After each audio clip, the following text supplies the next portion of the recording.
वैसे तो अंक 10 होते हैं, 1 2 3 4 5 6 7 8 9। उनमें से एक और शून्य कुछ विशेष है, उनके कुछ खास प्रगुण हैं, आइए जानते हैं।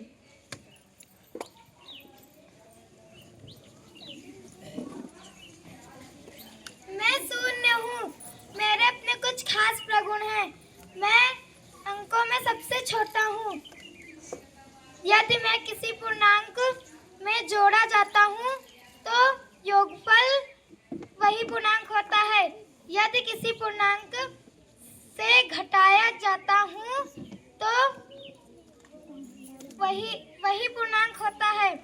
यदि किसी पूर्णांक से गुणा करता हूँ तो गुणनफल मैं ही होता हूँ। यदि किसी पूर्णांक से भाग देता हूँ तो भागफल अनंत हो जाता है।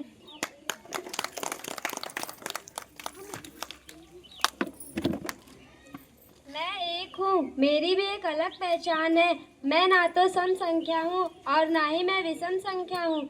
मैं ना तो भाज्य संख्या हूँ और ना ही मैं अभाज्य संख्या हूँ। यदि मैं किसी संख्या में जोड़ा जाता हूँ तो उसकी उत्तरवर्ती संख्या मिलती है। यदि मैं किसी संख्या से घटाया जाता हूँ तो उसकी पूर्ववर्ती संख्या मिलती है। यदि मैं किसी पूर्णांक को गुणा करता हूँ तो गुणनफल वही पूर्णांक होता है। यदि मैं किसी पूर्णांक को भाग देता हूँ तो भागफल वही पूर्णांक होता है।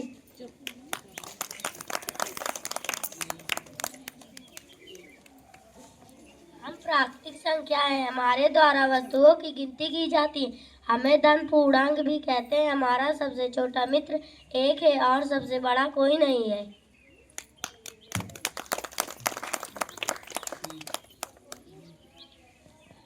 मैं ऋण पूर्णांक हूँ। मेरी सबसे बड़ी मित्र -1 है और उससे छोटी कोई नहीं।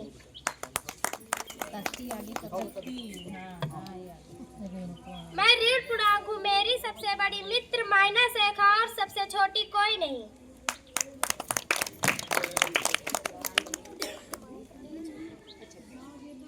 प्राकृतिक संख्या शून्य ऋण पूर्णांक हम मिलकर बन गए पूर्णांक।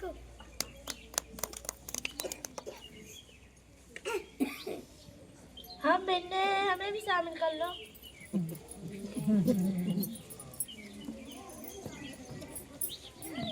हम परिमेय संख्या है। प्राकृतिक संख्या शून्य ऋण पूर्णांक भिन्न। हम सब मिलकर ही परिमेय